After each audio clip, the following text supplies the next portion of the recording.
Merhaba Türkiye. TRT Avaz телеканалында сіздер үшін қош келіңіздер программасы. Студияда мен Шайырбек Арапов. Саламатсыздар ба?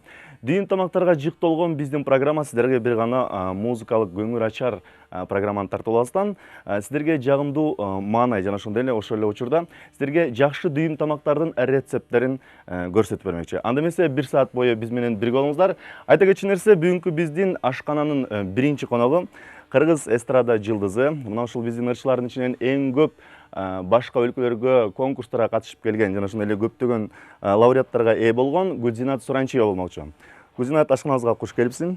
Рахмат, саламатсыңбы, Шайыр? Саламатчылык. Программаны баштасак, Гүлзинат, негизи эле кыргызда бир жакшы сөз бар, урматтуу телекөрүүчүлөр.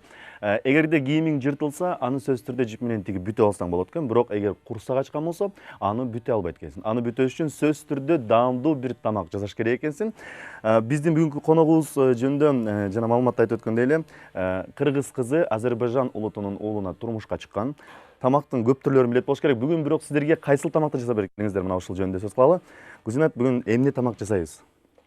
Бүгүн мен кыргыз тамактарынын дагы бир даамдуу, эң жакшыларынын бирин даярдап бергим келип атат сиздерге.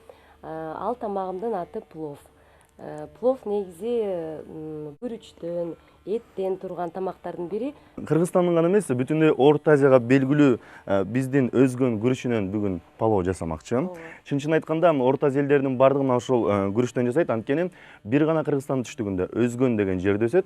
Ошон үчүн күрүчтүн аталышы дагы өзгөн. Айта кетчү нерсе, Гүлзинат, сен да жакшы билесиң, деги эле кыргыздар, Орто Азия элдери жакшы билет. Бул палоо аш негизи эле кайсы бир улутка таандык деп эч ким айта албайт. Анткени качан пайда болгон жөнүндө да так маалымат жок, бирок кантсе дагы бул палоо аш негизинен Индияда пайда болгон экен. Бирок биздин Орто Азия элдери мына ушуну кабылдап, бирок ар бир улут өзүнө жараша рецептти жасайт экен. Анда эмесе келиңиздер, бүгүн Гүлзинат Суранчиеванын рецепти боюнча кыргыздын палоо ашын жасайбыз.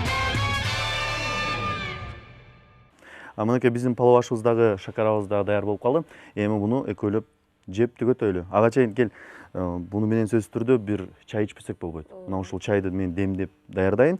Сен болсо биз экөөбүзгө мына ушундан салып тур палоодон. Мынакей Гүлзинат, биздин палоо аш жана салат менен кошуп иччү көк чайыбыз дагы даптаяр болуп калды. Мына ушул көк чайды куярдан алдын сөзсүз түрдө чынын алып туруп, аны бир аз буяка куюп, анан кайра чайниктин ичине куюш керек. Анткени ичиндеги чайдын жалбырактары чоңоюп, андагы баягы жыт дагы кайрадан чыгат. Ошон үчүн бир аз 1 мүнөт күтүп туралы. Ага чейин сен шакараптан салып тур. Жыты сонун болуп атат.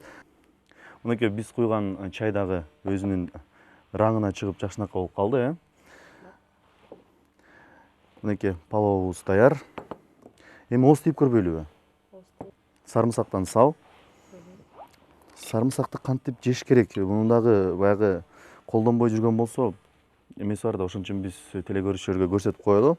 Өзүңүздөр таң калдыңыздар болуш керек, анткени сарымсак ысык сууга түшкөндө сөзсүз түрдө эзилип кетет. Бирок палоого салганда бул эзилбейт. Анткени бышкан боюнча салыш керек. Мынакей кармадык колубузга, акырын алдык, койдук. Андан кийин бул оп-оңой эле десек болот да. Учунан кармап туруп эле. Акырын мынакей кол менен сыгып койсоңуз, өзү даяр болуп калды. Чындыгында эле ар бир кыргыздын үйүндө сөзсүз түрдө сарымсактан кошулган палоо даярдалат экен. Алчы гана бысмылда дейли. Бысмылда.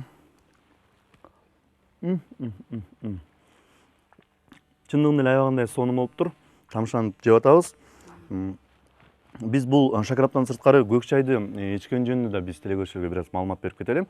Жана сиздерге айтып өткөнбүз, биздин ата бабаларыбыз чайханада отуруп палоо жегенде сөзсүз түрдө көк чай ичет деп. Анткени адам баласынын жашы өткөн сайын баягы ысык нерсени көп көтөрө албайт эмеспи? Давление деген оору бар. Мына ушул ашып турган учурда көк чай ичсең, ошол давленияны басаңдатып, бирдей темпте кармап турат. Ошон үчүн ысык нерсе жегенден кийин сөзсүз түрдө көк чай ичиңиздер. Палоо аш, анан көк чай бул жанга жагымдуу азык. Анда эмесе Гүлзинат, сага эмне дейбиз?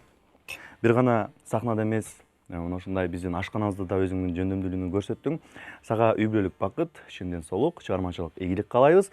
Биз болсо телекөрүүчүлөр менен Кудай буйруса кийинки жумада дагы бир тамактын рецепти менен жагымдуу маанайда, жагымдуу музыкалардын коштоосунда жолугушабыз. Саламатта калыңыздар.